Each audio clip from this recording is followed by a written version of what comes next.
The world is too small, our wisdom too limited, our time here too short to waste any more of it in winning fleeting victories at other people's expense. The Clinton Global Initiative, which brings philanthropists and CEOs together with nonprofits to make concrete commitments aimed at some of the world's toughest problems. Almost 10 years in, they have leveraged billions of dollars in assistance in more than 180 countries. CGI was designed to tackle big global challenges in bite-sized pieces, with the conviction that regardless of size or scope, our problems will yield to concerted action and innovative partnerships of individuals, NGOs, businesses, and governments. We have to now find a way to triumph together. All the problems that we face, from climate change to financial contagion to nuclear proliferation, are too complex and cross-cutting for any one government, or indeed for governments, to solve alone. Because we believe that ending hunger is not only possible, but it is both a moral and strategic imperative. Hillary Clinton is trying to shift the spotlight to global warming, the presidential contender unveiling her plans to combat climate change. Together with innovative partners from the public and private sectors, we're working to make homes, universities, and cities more energy efficient. We share a common future, and we are here to find common ground. Women must be empowered. It's classic Bill Clinton, by using his birthday to help the causes he champions, from combating climate change to obesity and even HIV/AIDS. Help bring new dignity and respect to women and girls all over the world. And in so doing, bring new strength and stability to families as well. We are trying to do something no one has ever done before. A new report today claims that the Clinton Foundation gives about 10% of its money that it raises to actual charities and the services that they offer. It has been reported you've made $5 million making speeches. The president's made more than $100 million. Well, if you have no reason to remember, but we came out of the White House not only dead broke, but in debt. 6 years ago, Hillary Clinton was about to become Secretary of State. Barack Obama had nominated her. Everyone knew she was going to be confirmed by the Senate, going to be confirmed easily. But there was a thought, there was a question, there was a doubt out there about a potential conflict of interest. The Clinton Foundation dropping its self-imposed ban on collecting funds from foreign governments and entities. And now the Washington Post reports total contributions to that foundation amount to $2 billion. There's a lot of money sloshing around. Everything is blurred, and it's not good. The questions scream out at me. What in the world happened with the foundation and these ulterior motives and this money and the email server? I'm sorry. Those scream out at me. The amount of schmoozing involved and crossing lines and one person putting money in a foundation and then Clinton getting unbelievable amounts for his speeches, contracts going one way or another, it's not good. I look forward to working with all of you, particularly the appropriators. We have a lot of work to do, and it is such important work that lies ahead.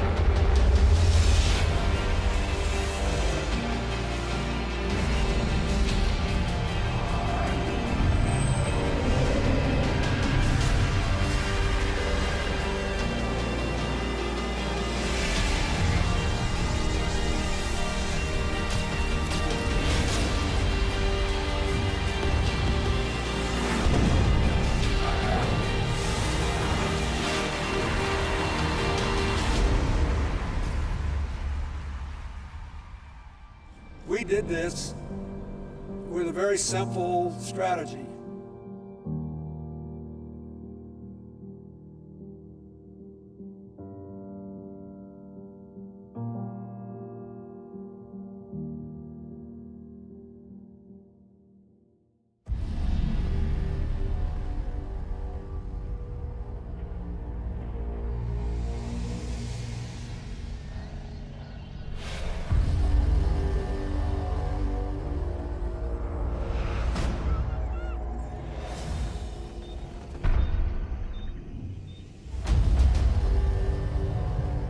Africa is a continent that has been a chamber of horrors for decades.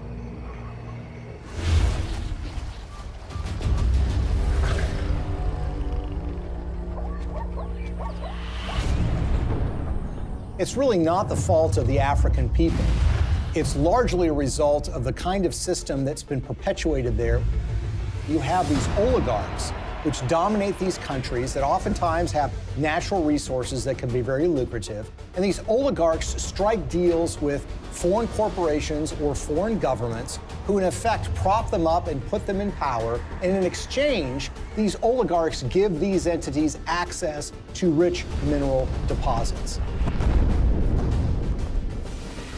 And the Clintons, you would expect to be opposed to this sort of thing, and that's at least what their language does. Our countries have deepened our cooperation on many issues, including good governance and transparency, energy, regional security, and advancing peace and development in the Niger Delta.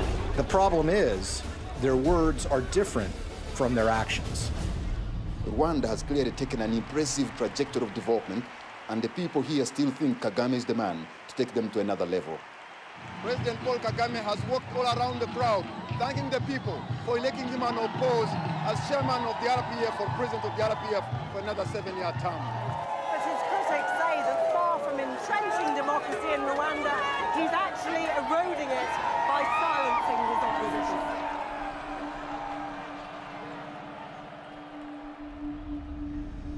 Paul Kagame has been praised by Bill Clinton and the Clinton Foundation. But the fact of the matter is Paul Kagame has a terrible human rights record. He's accused of aiding military operations in the neighboring Democratic Republic of Congo, and that actually forced the recruitment of child soldiers. The UN has identified him as being involved in activities that entailed massive human rights violations. The newer opposition parties that have been formed in the last year or two have one by one been silenced or otherwise excluded from the race. And individuals, not only politicians, but even journalists, for example, and other Rwandans who may have views different from those of the government, have found themselves at the receiving end of what has become quite a violent campaign of intimidation. Well, Paul Kagame is a friend of Bill Clinton's. I want to say a special word of appreciation for the leadership of President Kagame. I'm greatly humbled to receive this Clinton Global Citizen Award. He's actually given awards by Bill Clinton for his conduct as the leader of that country, and they regale him as a great military leader. This is the sort of legitimization that we don't want of these kinds of dictators and leaders. That's the kind of legitimization that the Clintons have engaged in. And they've done it in a way that creates commercial opportunities for donors and friends and allies who want to do business in Africa.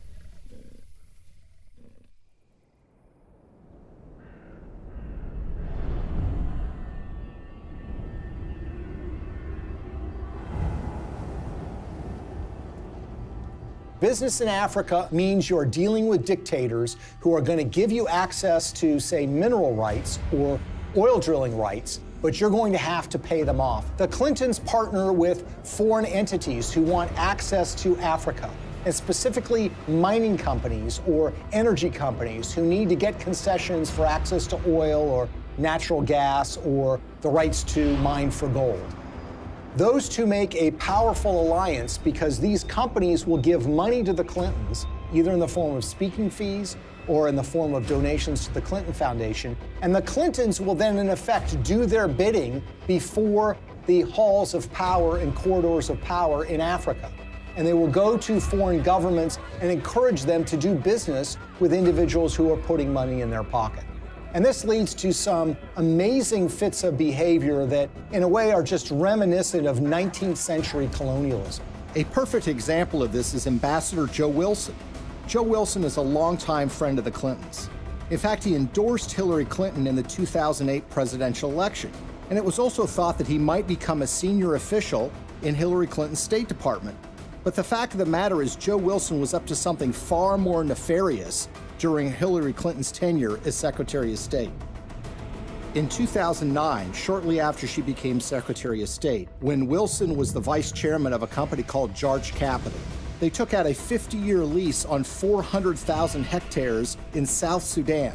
South Sudan was in the middle of a civil war, and this lease was actually signed with warlords who were involved in the civil war.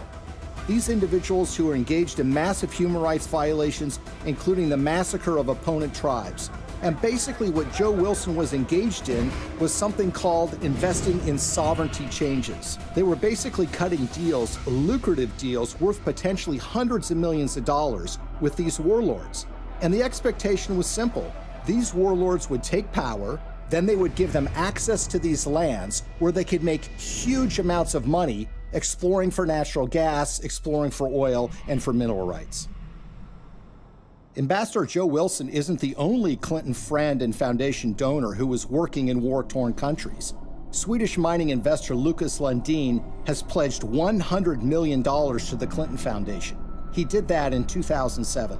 And his most lucrative mining operations are in the war-torn country of the Democratic Republic of Congo. This is a country that perhaps has the most horrific human rights situation on the face of the earth. By the time Lucas Lundin made his $100 million pledge to the Clinton Foundation, his Congo operation was making, quote, staggering profits, end quote, according to his own financial statements. His overall capitalization was $20 billion. But for those profits to remain staggering, U.S. policy under Hillary Clinton had to remain unchanged. That's a problem. Hillary Clinton, as a senator back in 2006, supported something called the Congo Relief, Security, and Democracy Promotion Act. As the law's name implied, the goal was to bring reform to Congo. That's not something that Lucas Lundin would want. So in 2009, when Hillary became Secretary of State, she reversed course 180 degrees and went from supporting reform in Congo to supporting the status quo, which is exactly what Lucas Lundin would want, who of course had committed $100 million to the Clinton Foundation. But Congo isn't the only scandal-plagued country where Clinton benefactors have made millions. Africa's most populous nation, Nigeria, is full of promise, but fulfilling that promise is sometimes a struggle. Plagued by corruption and mismanagement, the resource-rich country has a poverty rate of over 50%. Look at a country like Nigeria, which is really a cesspool of corruption. In fact, people will say it is perhaps the most corrupt country in the world. It's rich in natural resources, it produces a lot of oil, but that money never trickles down to the people. It goes to the oligarchs who run the country, who oftentimes take that money and put it in Swiss bank accounts in a way that, of course, the people of Nigeria can never benefit from. And you see, there's a federal law in the United States which says if foreign governments that receive U.S. assistance aren't transparent in how they spend that money, that they will not be able to get U.S. foreign assistance anymore. It's about transparency. But there's a way around that law. You can get a waiver from that law. How? By getting the U.S. Secretary of State to grant you a waiver. We intend to remain very supportive on your reform efforts. Thank you for mentioning the work we did together on the elections. We're also very supportive of the anti-corruption reform efforts, more transparency, and the work that you and your team is also championing, because we really believe that the future for Nigeria is limitless. So in the case of Nigeria, they receive hundreds of millions of dollars in U.S. foreign assistance. They've not made progress in being more transparent. And of course, they've gotten exemptions from Hillary Clinton while she was Secretary of State. What's so curious about this is what was happening commercially to the Clintons while this was going on. Bill Clinton, for the first time ever, gets paid highly lucrative speeches in Nigeria, which had never happened before. In fact, he gets paid to do 2 speeches for $700,000 apiece by a businessman in Nigeria who just happens to be close with the president of that country. Keep in mind, by the way, that his normal speaking fee is less than $200,000 a speech. So this was an enormous payday for Bill Clinton. Okay, now we'll begin the panel.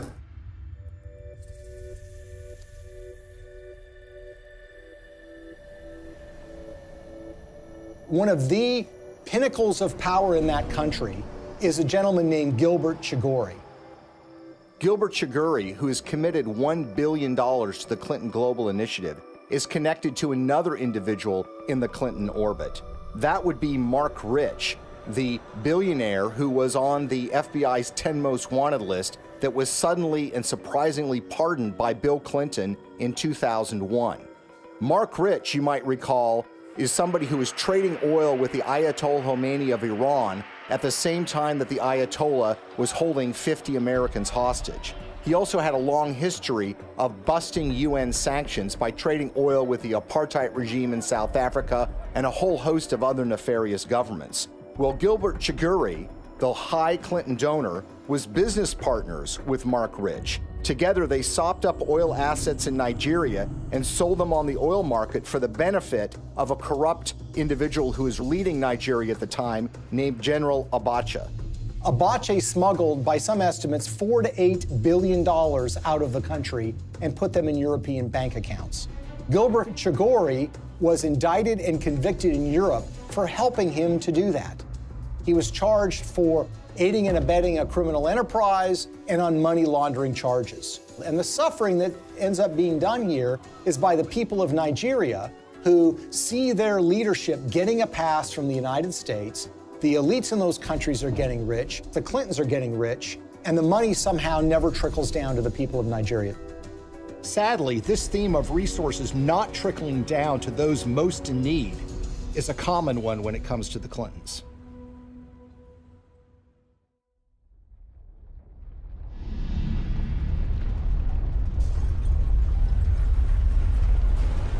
As we told you at the start of tonight's program, a major magnitude earthquake has hit the island of Haiti in the Caribbean. The quake measured around 7 points on the Richter scale, and its epicenter fell just 10 miles from the capital, Port-au-Prince. Haiti's ambassador to the U.S. has described the event as a catastrophe of major proportions. So far, we have no information regarding the casualties. The war is coming to an end! It was a big earthquake. It lasted like 15 seconds, I think. Probably the most devastating humanitarian crisis that Hillary Clinton faced during her tenure at the State Department was the tragic earthquake in Haiti. It happened in January of 2010, and literally in a matter of seconds, 250,000 people were estimated to have died, and a large portion of the Haitian infrastructure and economy was just decimated. It was a crisis on a massive scale. The United States is offering our full assistance to Haiti and to others in the region. We will be providing both civilian and military disaster relief and humanitarian assistance, and our prayers are with the people who have suffered, their families, and their loved ones. In the days and weeks that followed the earthquake in January of 2010, Hillary Clinton made visits to Haiti.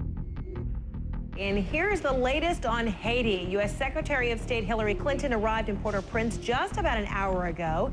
She is the highest-ranking U.S. official in Haiti right now since Tuesday's earthquake. She's meeting with Haitian leaders and international officials to discuss the rescue and relief efforts.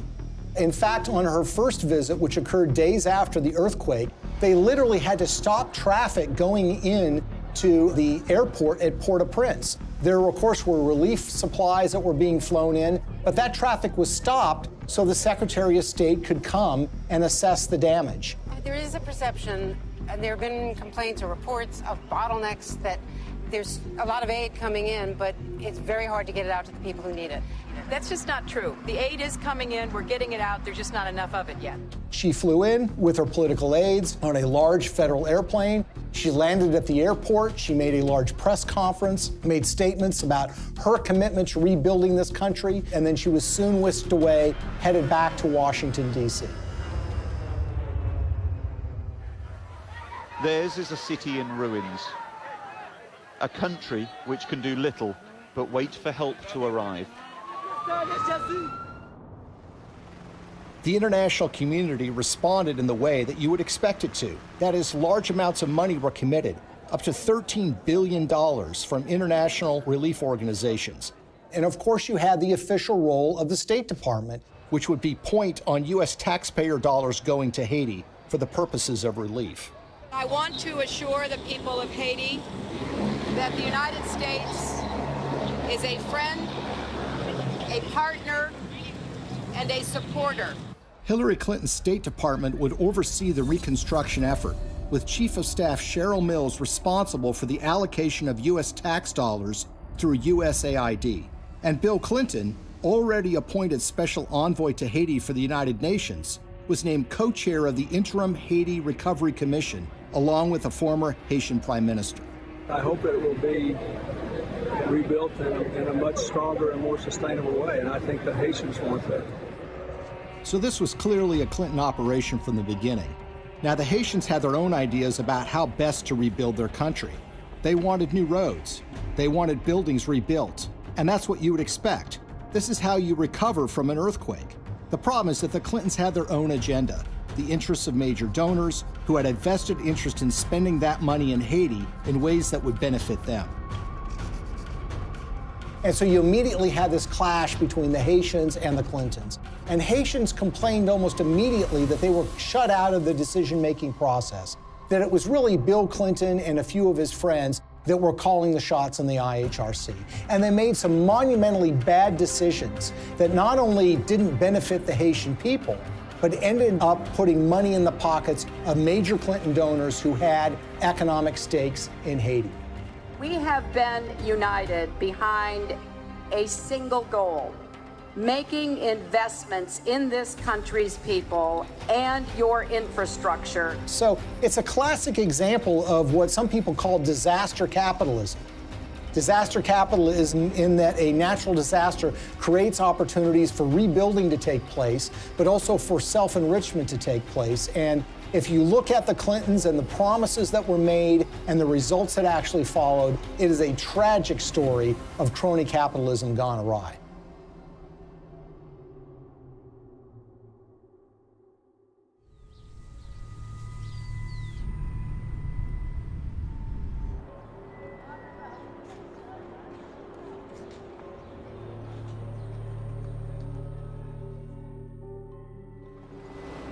The single largest relief project that the United States committed taxpayer dollars to, $124 million to be exact, was a project called Caracol, a textile factory that was built in the northern part of the country that was supposed to create some 60,000 jobs and was supposed to create tremendous economic growth. There's a problem here already. You see, the earthquake affected the southern part of Haiti. The northern part of the country was entirely unaffected. But who were the beneficiaries of this? Companies like Gap, Target, and Walmart, to name a few. The Caracol factory was built, but it didn't create 60,000 jobs. It created barely 5,000 jobs. But the major American companies who got textiles tariff-free, made at low wages, benefited enormously. And the end effect on the Haitians was very, very minimal.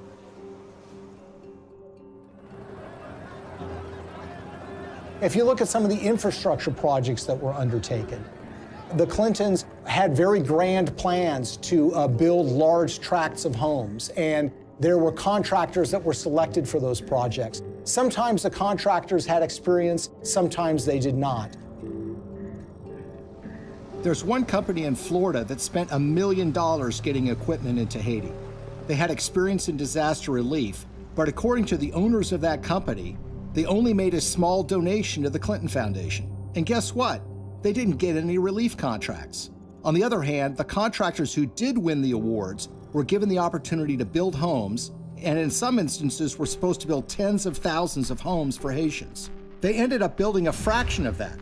For instance, the New Settlements program was supposed to build 15,000 homes for $53 million. Instead, it built 2,600 homes, less than a quarter of the original estimate, for $90 million, or $47 million over budget. And they got away with it. So you had contracts going to these relief organizations that were also involved with the Clinton Global Initiative. And you had this one organization, Dahlberg, that was supposed to do an assessment for relocating people that suffered from the earthquake. They determined that people should be moved to a site that happened to be on a cliff that was highly unstable. USAID's Inspector General reviewed Dahlberg's recommendations and found them basically unusable. One member of the USAID shelter team was quoted by Rolling Stone magazine as saying that the recommendations were so bad, it looked like the team never even got out of their SUVs. Another person said that only one of the people that was sent to Haiti by Dahlberg actually spoke French. Telecom mogul Dennis O'Brien is one of the world's richest people, and he's finding opportunities in the poorest country in the Western Hemisphere. The Irish billionaire is the largest private investor in Haiti through his company Digicel, and he's now leading the Clinton Global Initiative efforts down in Haiti. Probably no one came out better in the Haitian reconstruction effort than an Irish billionaire named Dennis O'Brien. He was a Clinton Foundation donor, giving them between $5 and $10 million. He helped arrange speeches for Bill Clinton, too. The interest of the Obama administration, particularly former Secretary of State Hillary Clinton, all the different things that have happened to help Haiti get up off the floor have been led by the U.S. And he was the owner of something called Digicel, which is a cell phone company at the time of the earthquake. As part of that relief effort, the State Department run by Hillary Clinton wanted to fund a mobile money transfer service that would allow Haitian citizens to transfer and receive money on their phones. Well, Digicel applied to be the recipient of that grant money. 4 weeks after their application, Digicel actually sponsored a speech for Bill Clinton in Jamaica, and they paid him $225,000. And as it turns out, within 4 months of that speech, Digicel would receive the first installment of that grant money. The earthquake actually has been great for Digicel and Dennis O'Brien. More than 4 years since a magnitude 7.0 earthquake devastated Haiti, and outrage there is growing over the largely failed reconstruction effort, despite the hundreds of millions of dollars in aid that has been collected and spent by the IHRC, the Interim Haiti Recovery Commission. So whether you're talking about housing or cell phones, you see that the people that are closest to the Clintons have made out very well from the Haitian earthquake. The rest of the country, the ordinary people of Haiti, not so much. Haitian activists staged a protest outside Hillary Clinton's Manhattan office. The demonstrators claim billions of dollars were stolen through the Haiti Reconstruction Commission headed by Bill Clinton. They also say Haiti was used as a cover for foreign governments to funnel kickbacks of possibly hundreds of millions of dollars through the Clinton Foundation. They say it was done in exchange for favors that Hillary was doing for them as Secretary of State. The tragedy is we had an opportunity to rebuild in a way that would give the people of that country hope. Sadly, that opportunity was squandered, and what took place, rather than rebuilding Haiti, was the self-enrichment by friends of the Clintons. For all of Bill Clinton's talk about building Haiti back better, the fact remains that the most visible evidence of Clinton's role in the recovery isn't the improvement of daily life for everyday Haitians, but the construction of new luxury hotels just miles from the folks who have been living in tarps USAID handed out immediately after the earthquake. We are telling the world of the crimes that Bill and Hillary Clinton are responsible for in Haiti.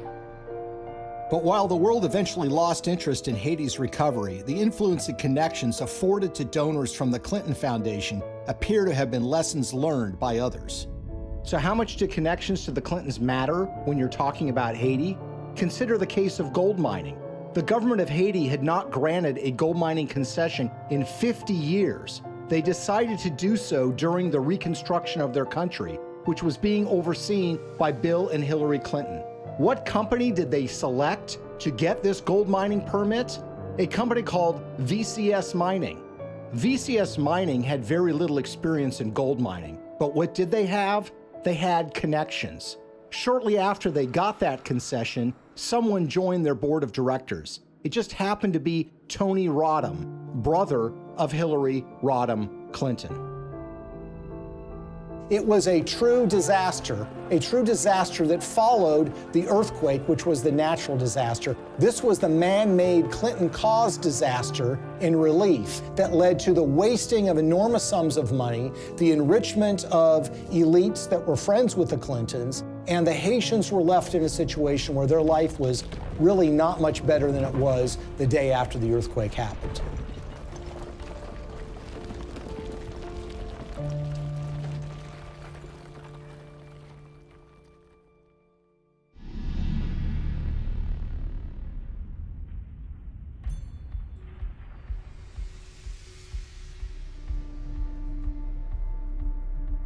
An ambitious pipeline is firing off a war of opinions. Environmental activists marched in Washington today to protest plans for the Keystone XL oil pipeline. A $7 billion project to transport 800,000 barrels of tar sands oil a day from Canada down to the Gulf Coast. In Washington, a showdown on the Senate floor today over the Keystone XL pipeline. The vote to approve the controversial project has big political implications. The pipeline would create 20,000 jobs, but opponents say the environmental risk is too great. One of the touchstones of the climate change debate has been the Keystone XL pipeline. It's designed to carry oil from Canada through the United States to refineries in Louisiana and in Texas. The environmental movement has wholeheartedly rejected this deal from the beginning because they believe that it's going to further contribute to the problems of climate change. Pipeline. 1. We are the people. 2. You can't ignore us. 3. Now, you would think that the Clintons would be opposed to the Keystone XL pipeline deal because of those concerns. And perhaps they might be, except for one or two problems, or should I say 1 or 2 million problems. You see, when Hillary Clinton became Secretary of State in late 2008, there was already an issue related to the Keystone XL pipeline sitting on her desk. She was going to have to sign an environmental and economic impact statement and decide whether the Keystone XL pipeline should go forward.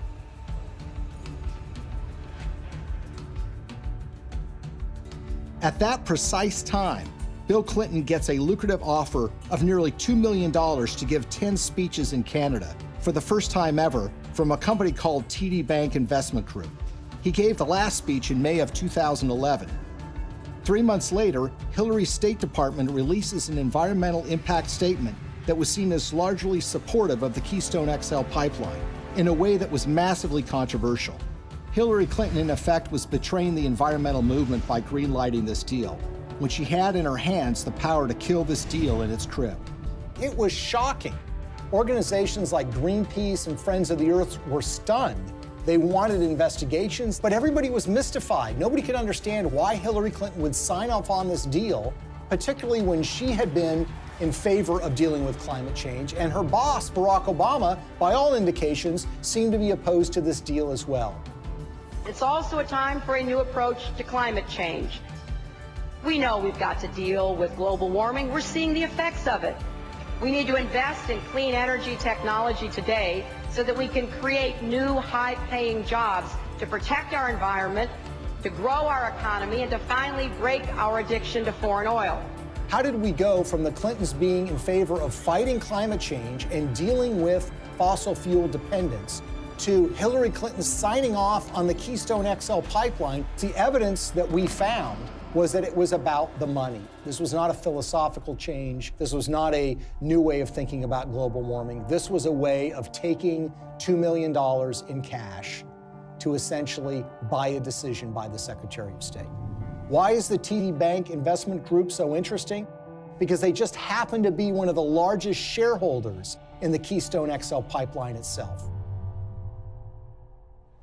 When we looked at Bill Clinton's pattern of giving speeches, we looked at who was paying him, when they were paying him, and if they have ever paid for a speech before. What's so stunning is that TD Bank had never sponsored a speech by Bill Clinton before. And then suddenly, in late 2008, when Hillary Clinton has been announced to be the Secretary of State, and when sitting on her desk is the matter of the Keystone XL pipeline, they suddenly decide to sponsor these speeches.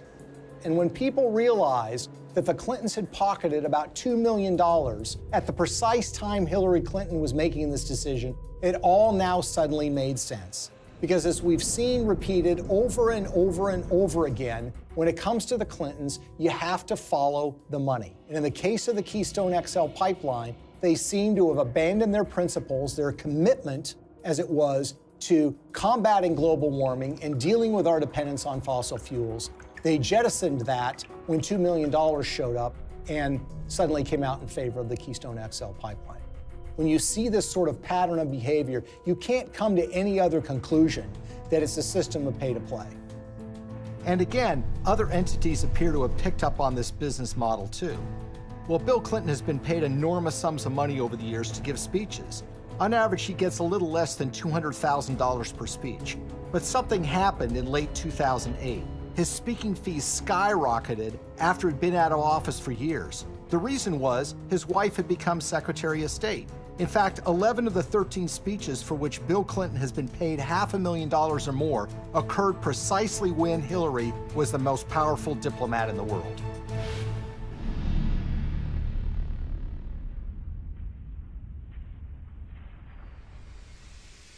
You will never contribute to an organization that will give you a higher probability of having your good intentions turn into real positive changes in other people's lives. That will give you a better chance than what you've done here tonight. His single biggest speech payday came from the Swedish telecom company Ericsson, and it's a very, very unusual and troubling story. Now, Ericsson is a Swedish telecom company that in 2009 and 2010 was in trouble with Hillary Clinton's State Department because Ericsson was selling a lot of telecom equipment to Iran, to Belarus, and to other oppressive governments, about which the State Department was concerned. Ericsson risked being put on a list by the federal government in the United States for trading with an enemy state. There was actually an effort being put forward in Washington to broaden Iranian sanctions to include the very technologies that Ericsson was selling to the Iranian government. So it's against this background that Ericsson decided now might be a good time to hire Bill Clinton to give a speech. They had never paid for a speech by him before, and they decided to go in big, $750,000 for a single speech. 7 days after he gave that speech, Hillary's State Department came out with a statement which said, "We are not going to broaden sanctions on Iran to include technologies like telecom. We're going to rely and expect companies like Ericsson to police themselves." It was a massive win for Ericsson. Ericsson was able to avoid having to deal with a regulatory battle in Washington, giving up contracts that were highly lucrative in these countries, and being put on a list that would create an enormous diplomatic problem for them, all because essentially they paid Bill Clinton to give a speech for $750,000. Will you continue to give speeches? Oh, yeah. I got to pay our bills.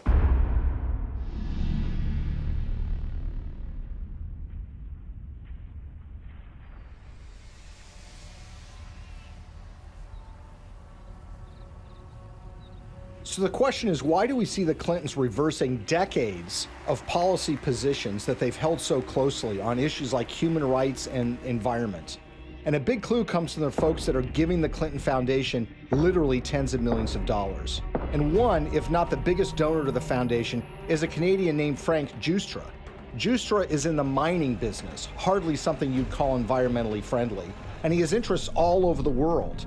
And he used his relationship with the Clintons to benefit those interests, regardless of the environmental concerns. A great example of this is what happened in Colombia. What's so interesting about the relationship that the Clintons have with Frank Giustra is they tend to show up in these foreign countries together at the same time. Frank Giustra's made billions of dollars over the years in the so-called penny stock market in Canada, which is highly open to manipulation. He's been very successful in this area. Now, the Vancouver Stock Exchange is not like the New York Stock Exchange in the United States. This is a stock market or an exchange that is dominated by penny stocks, made up of a lot of natural resources stocks. It's sort of the wild, wild west of investing. It's called Dodge City sometimes. And the reason is because there's a lot of speculators, there's a lot of misinformation that's put around, and there are a lot of mining companies that don't really have any assets, but will proclaim to have gotten the rights to some lucrative gold mine, let's say, and then they send that news out to the public in the hope that it will lead to a flood of people buying the penny stock so the shareholders can sell their assets.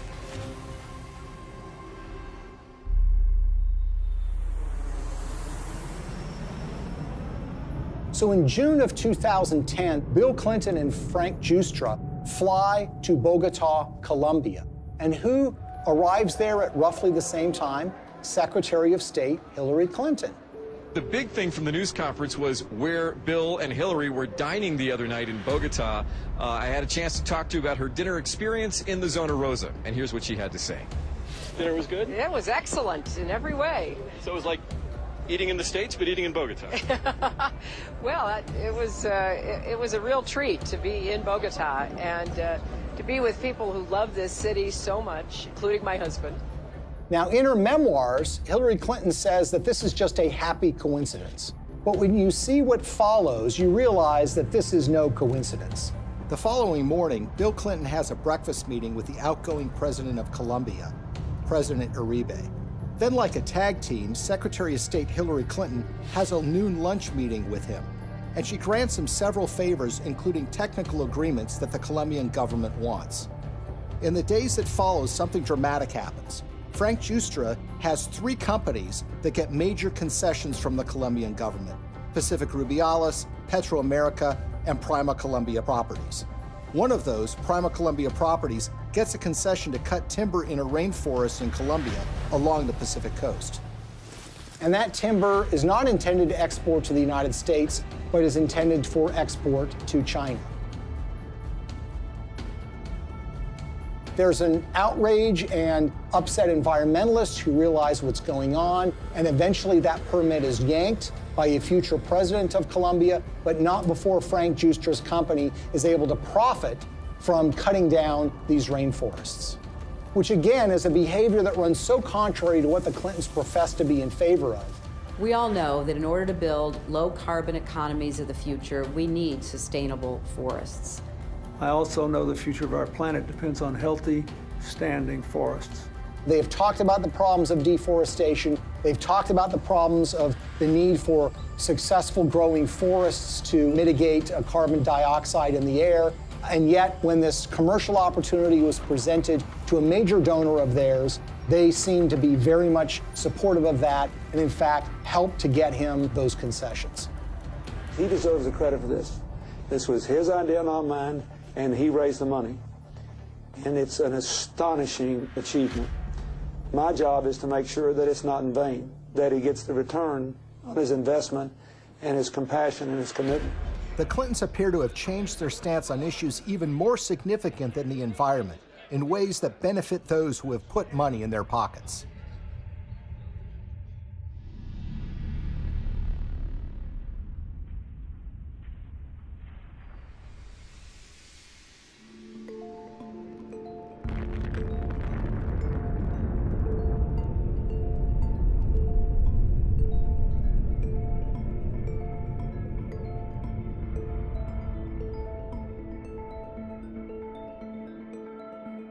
I represent a president and a country committed to a vision of a world without nuclear weapons and to taking the concrete steps necessary that will help us get there.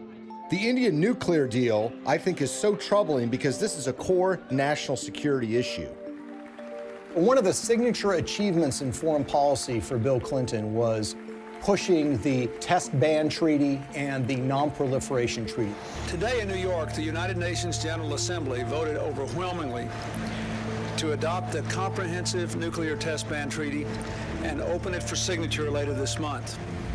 The NPT has been sort of the holy grail when it comes to nuclear disarmament, something that the Clintons have been supportive of, not just for years, but for decades. That was all thrown asunder in 1998 when the Indian government tested nuclear weapons underground. India's action threatens the stability of Asia and challenges the firm international consensus to stop all nuclear testing. These were tests that truly shocked the world. Even the CIA was not aware that these tests were about to take place. Clinton's reaction was volcanic.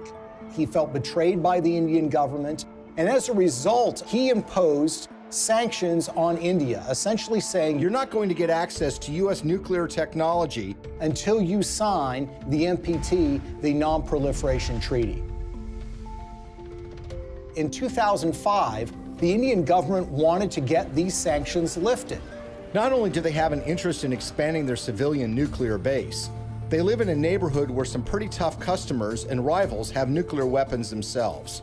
First of all, you've got Pakistan, which is right next door, which is widely believed to have nuclear weapons. And then you have China, a longtime rival of India, which has a nuclear arsenal. The Clintons said that they were in favor of giving the Indian government some access, but the problem is it didn't go nearly as far as the Indian government wanted. So in 2005, they started making donations to the Clinton Foundation. This morning, yet another shady donation to the Clinton Foundation has surfaced, this time tied to a donor from India, apparently a friend of Bill Clinton. We're talking about tens of millions of dollars from Indian interests flowing into the Clinton Foundation. And we're talking about at least hundreds of thousands, if not millions of dollars in speeches that Bill Clinton was paid by interested parties in the Indian nuclear deal. Amar Singh, according to Clinton disclosures, has given between $1 and $5 million to the Clinton Foundation in the push to get them to support Indian access to nuclear technology. He's a member of parliament who has gotten in fistfights on the floor of the parliament, who's been charged with bribing members of parliament to get certain pieces of legislation passed. You see, the problem is when you ask Amar Singh, he says it wasn't my money. I don't have that kind of money. I couldn't have given him that amount of money. And in fact, when you look at Indian public records, you see that Amar Singh doesn't have a net worth anything close to being able to give that amount of money. So where did the money come from? Well, sometimes the most obvious answer is the correct one. Sant Chantwal is an Indian businessman who has been close to the Clintons for years. He pledged to raise $5 million for her 2008 presidential campaign. And Bill Clinton was at his son's wedding. They actually named him as a trustee of the Clinton Foundation. When Hillary Clinton was first running for the Senate in 2000, Sant Chantwal was in trouble with a federal agency called the Federal Deposit Insurance Corporation. He basically owed them millions of dollars from unpaid loans. Well, in 2000, Chantwal throws a fundraiser for Hillary Clinton, and he brings in $500,000. A few months later, with Bill Clinton still president of the United States, Sant Chantwal's case with the FDIC was abruptly settled for a mere $125,000. So basically, the federal government got pennies on the dollar. He would actually go on to plead guilty for funneling $180,000 in illegal campaign contributions to Hillary Clinton, among others. And no one seems to have made the connection. Well, maybe one reason no one made the connection is because the Clinton Foundation mysteriously erased any mention of Sant Chantwal from the website once he had admitted to his illegal activity. So here we are years later, and we've got this donation in a guy's name who swears he didn't actually make the donation. And you've got this longtime Clinton benefactor who actually gets the highest civilian award in India because of his role in changing Hillary Clinton's mind on this nuke deal. Sant Chantwal says he's worked with everybody and even laid the foundation of the Indo-US nuclear deal. So the Indian government says that they've given you this award for your role in pushing the Indo-US nuclear deal forward. How exactly would you describe the role you played in this? Well, I can tell you Indian nuclear power deal. If you look at it, I'm the first one. I laid the foundation. On the eve of the vote in 2008 to approve Indian access to U.S. civilian nuclear technology, Amar Singh, who barely knows Hillary Clinton, had a 2-hour meeting with her where they discussed the Indian nuclear deal. Amar Singh says that the dinner meeting resulted in her telling him that she was supportive of the deal and that she was making efforts to make sure that the deal did get through. And lo and behold, by 2008, Hillary Clinton was fully in support and in favor of this policy in a way that was a complete reversal of the position that she had taken before.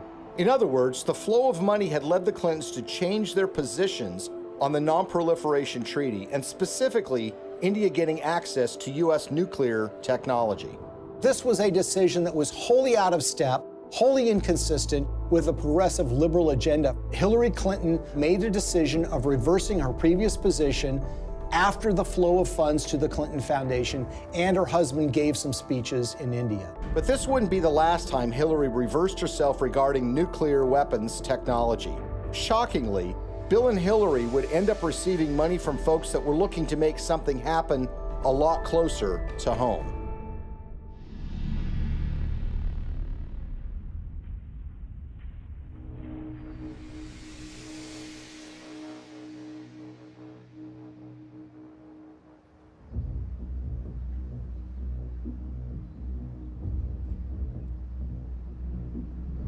I think the Russian uranium story is perhaps the most shocking and most blatant example of how the Clintons operate. This is a story about the Russian State Nuclear Agency, American uranium, $145 million in cash, and the Clintons. At the end of the day, this is a story about buying influence and selling influence. The Clintons are the sellers of influence, the Canadian investors and the Russians are the buyers. Bill Clinton had gone to the Central Asian country of Kazakhstan in 2005 with Frank Giustra. Kazakhstan is a country that's been run since the collapse of the Soviet Union by a dictator named Nazarbayev, who shuts down political opposition and tortures political opponents. The ostensible purpose of the visit to Kazakhstan by Bill Clinton was to talk with Nazarbayev about AIDS, HIV. The problem is Kazakhstan really does not have an AIDS, HIV problem. So that explanation really doesn't make sense. What makes far more sense is that Frank Giustra wanted access to very lucrative Kazakh uranium mines. Kazakhstan is one of the largest producers of uranium in the world. Bill Clinton arrives there with Frank Giustra, and they have a series of meetings with Kazakh officials. There's a press conference where Bill Clinton stands with the dictator of Kazakhstan and he praises the human rights record. He praises that elections are being held in the country, and he even says that Kazakhstan should head up something called the OSCE, which is the Organization for Security and Cooperation in Europe. Think about that for a second. Bill Clinton is saying that a known human rights violator who's been condemned by human rights organizations around the world should head up a human rights organization. They go from a press conference to a dinner where Frank Giustra, Nazarbayev, the dictator of Kazakhstan, and Bill Clinton meet and talk. Well, 2 days after that meeting, Frank Giustra finally gets his uranium concessions, worth hundreds of millions of dollars. A couple of weeks after that, Bill Clinton gets his $30 million from Frank Giustra, the first payment in what will become more than $100 million in pledges and commitments and donations made by Frank Giustra. So it's really, in a way, a simple story in that they all are walking away from the table with something that they want. Nazarbayev is getting the legitimacy of an ex-president, saying what a nice and kind leader he is. Frank Giustra gets his uranium concession, and Bill Clinton and his foundation get cold, hard cash. Now let's move to chapter 2 of this story, which is even more sinister. You see, the international uranium market is very competitive. The Kremlin sees dominance and control of the uranium market as a source of national power. Frank Giustra takes that uranium concession he got in Kazakhstan and puts it into a company in a so-called reverse merger, which was one way for a private company to go public to form something called Uranium One. It's a company traded on the stock market in Canada, and they start acquiring uranium concessions in places like Wyoming, Texas, New Mexico, and Utah. And by 2009, they have what is expected to be 50% of future uranium production in the United States. This gets the interest of Vladimir Putin and the Russian government. And in fact, there are State Department cables that were leaked through WikiLeaks, which show that Hillary was aware of the fact that the Russians took great care to try to dominate the international uranium market. Well, the Russians want to buy this asset, and they offer a 40% overprice on the share of the stock. And for this transaction to go through, it has to be approved by the U.S. federal government. Why? Because uranium is regarded as a critical industry in the United States. After all, this is used for our civilian nuclear reactors and goes into nuclear weapons. So it goes before the federal government, where it needs to be signed off by a series of federal agencies, including the Secretary of State, Hillary Clinton. As Hillary Clinton is contemplating this, shareholders in Uranium One, including Frank Giustra, have sent more than $145 million to the Clinton Foundation. The chairman of that company at the precise time is a guy named Ian Telfer, who is also making donations to the Clinton Foundation, as is Frank Holmes, who is another major Uranium One shareholder. And Hillary Clinton, who has a record of opposing precisely these kinds of deals, comes out and says, you know what, I think this is a good deal. Let's let Vladimir Putin take control of what is now 20% of U.S. uranium production. Bill Clinton and Hillary Clinton are the only figures in American politics who are willing to do this deal and who could actually pull it off. because they had a reputation that runs so contrary to what they're doing. I mean, this is what the Clinton Foundation does, right? This is what they talk about politically, their support for human rights, their concerns about proliferation, their concerns about issues related to Russian aggression. There's no doubt that when Putin came back in and said he was going to be president, that did change the relationship. We have to stand up to his bullying. And what's so interesting when you consider this uranium deal are the actions of a small Canadian investment firm called Salida Capital. Salida Capital, in 2010, as this deal was going down, committed to give millions of dollars to the Clinton Foundation, and they also sponsored a speech by Bill Clinton in Canada. Salida Capital is also the name of a wholly owned subsidiary of Rosatom. Who is Rosatom? Well, this is the government agency in Russia that controls their nuclear arsenal, that built nuclear reactors in Iran, and engages in nuclear technology exchanges with rogue countries like North Korea. What this means, in essence, is that the Russian government, specifically Rosatom, was funneling money through a subsidiary directly to the Clinton Foundation. But the payday didn't end there. 4 months before Hillary Clinton's State Department would sign off on the Russian purchase of uranium-1, Bill Clinton got paid $500,000 to give a single speech in Moscow. He was being paid by a firm called Renaissance Capital, which has a long history of association with Russian intelligence services. What makes this speech stand out is not only the timing of when he's being paid, but the amount that he's being paid. You see, the last time Bill Clinton gave a speech in Russia was 5 years earlier. At that time, he was paid about 1/3 of what he was being paid this time. Why is Russian control of 20% of U.S. uranium so troubling? If you're in an era where nuclear weapons are a reality, where nuclear energy is an important component of energy production in the United States, and increasingly around the world, control of uranium is absolutely crucial. And unlike oil or natural gas can be found in so many places around the world, there are precious few places where you can find significant and large amounts of uranium that you can produce on a commercial scale. What we've essentially done is handed this precious resource to Vladimir Putin and the Russian government. They're not only engaged in aggression in places like Ukraine, but they've been very aggressive in fighting American interests around the globe. Russia's not an ally. Russia's not a friend. Vladimir Putin's Russia is a rival of the United States, and yet we've given them control over this precious resource. Uranium, the key mineral in nuclear generation, is a domestic resource. This is what's going to power America. I think a lot of people in Middle America would be surprised to know that the Russian government is doing business in places like Colorado or Wyoming or Utah.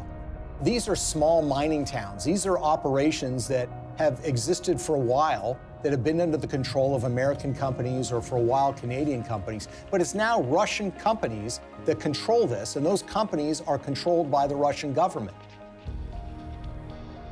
Having read through the archives of the KGB, the files that they have been released, I can tell you that they look at the United States as weak and ineffectual. This is a thuggish government that is engaged in massive human rights violations.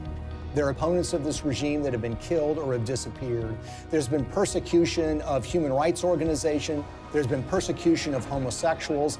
And it's shocking and stunning to me that there has not been more attention focused to this fact, that we have given this critical resource to somebody who is engaged in so much nefarious behavior.